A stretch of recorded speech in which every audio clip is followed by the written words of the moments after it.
پڑھ رہا تھا اور ایک بڑا شاندار واقعہ مجھے پڑھنے کو ملا. قرآن پاک کی ایک آیت کے تحت یہ واقعہ مفتی صاحب نے لکھا اور حدیث پاک میں گویا یہ واقعہ ہے اور یہ پیارے آقا علیہ الصلوۃ والسلام کے دور میں ہوا.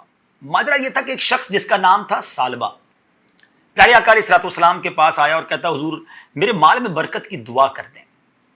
میں اس واقعے کا خلاصہ پیش کر رہا ہوں. تو پیارے آقا علیہ الصلوۃ والسلام نے فرمایا اے ثعلبہ وہ اچھا ہے مال جس پر تم اللہ کا شکر ادا کر سکو چاہے وہ تھوڑا ہو، اس زیادہ مال سے بہتر ہے جس کا تم شکر ہی ادا نہ کر سکو. کچھ دنوں کے بعد ثعلبہ پھر آیا، کہتا حضور میرے مال میں برکت کی دعا کر دیں. پیارے آقا علیہ الصلوۃ والسلام نے دعا کر دی. اب نبی پاک دعا کریں تو قبول تو ہونی تھی. اس کی بکریاں ملٹی پلائی ہونے لگ گئیں. اب اتنی بکریاں ہو گئی کہ مدینہ منورہ میں جگہ ہی نہ بچی جہاں وہ اپنی بکریاں رکھ سکتا. وہ اپنی بکریوں کو لے کر شہر سے باہر جنگل میں چلا گیا. اچھا مال تو بڑھ گیا مگر پہلی محرومی اس کو یہ ملی کہ وہ نماز میں نہیں آتا جماعت میں، اور جمعے کی نماز میں بھی نہیں آ سکتا تھا. نبی پاک علیہ الصلوۃ والسلام نے پوچھا ثعلبہ کا کیا حال ہے؟ صحابہ کرام نے کہا حضور بہت پیسے ہو گئے، بڑا مال ہو گیا، اتنی بکریاں ہو گئی کہ اب مدینے میں جگہ ہی نہیں ہے رکھنے کی. نبی پاک علیہ الصلوۃ والسلام نے فرمایا ثعلبہ پر افسوس ہے. اب نبی پاک نے یہ فرمایا تو دیر از سم تھنگ رانگ. اب کیا ہوا؟ اتنی بکریاں بڑھ گئیں کہ اب جنگل میں بھی جگہ نہ بچی. پیارے آقا علیہ الصلوۃ والسلام نے صحابہ کرام کو آرڈر دیا کہ جاؤ اور لوگوں سے زکوٰۃ وصول کرو. صحابہ کرام زکوٰۃ لیتے لیتے ثعلبہ کے پاس پہنچے اور کہا کہ تم نے بھی زکوٰۃ دینی ہے. جب اس نے کیلکولیٹ کیا تو زکوٰۃ میں تو بہت ساری بکریاں دینی پڑ جاتی.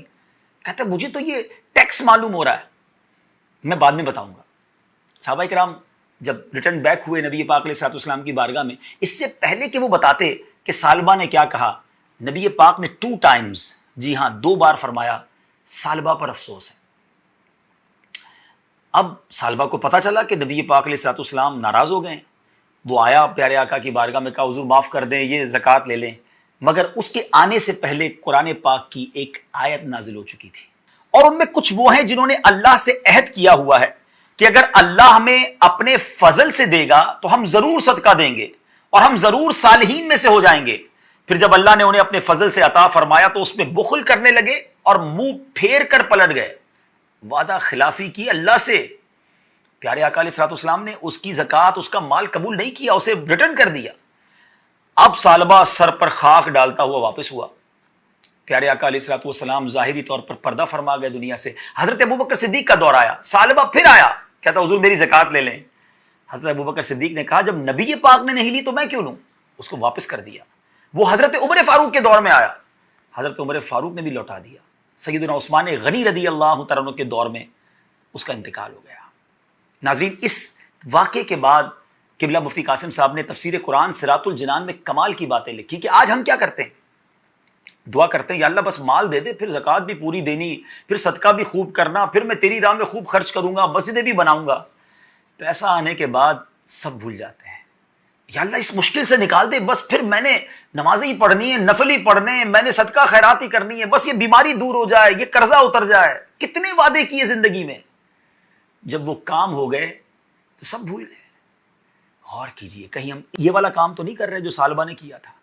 اور پھر ایسی لعنت ہوتی ہے کہ پھر اس کی زکوٰۃ بھی قبول نہ کی گئی. علماء نے اس پر بھی ڈیبیٹ کی ہے کہ کیوں ثعلبہ کی توبہ قبول نہیں ہوئی، ثعلبہ کی زکوٰۃ قبول نہیں کی جاتی تھی.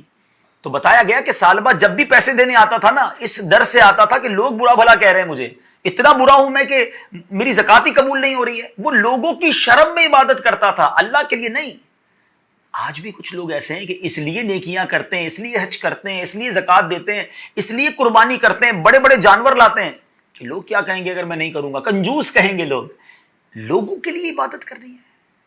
پلیز سوچئے گا، اللہ کے لیے عبادت کریں اور اللہ سے جو وعدہ کریں اسے پورا کریں. ہمیں رب نے بہت کچھ دیا ہے، جو دیا ہے نبی پاک کا وہ جملہ یاد رکھیے گا کہ وہ تھوڑا اچھا ہے جس کا تم شکر ادا کر سکو، اس زیادہ سے جس کا شکر بھی ادا نہ کر سکو. آخری بات کہہ کر گفتگو ختم کرتا ہوں کہ ایک بڑا پیارا کوسچن کیا گیا کہ ہمیں کیسے پتا چلے کہ یہ نعمت ہے جو ہمیں اللہ نے عطا کی ہے یا یہ ہماری آزمائش ہے. علماء نے بڑا پیارا جواب دیا کہ جو نعمت تمہیں ملے اور تمہیں اللہ سے قریب کر دینا، سمجھ لو وہ نعمت ہے. اور جب تمہیں کوئی نعمت ملے، کوئی مال ملے، کوئی بھی چیز ملے اور وہ تمہیں اللہ سے دور کر دے، سمجھ لو وہ آزمائش ہے. تو اللہ سے ہم اچھی نعمتوں کا سوال کرتے ہیں جو ہمیں رب سے قریب کرتے ہیں. صلو علی الحبیب.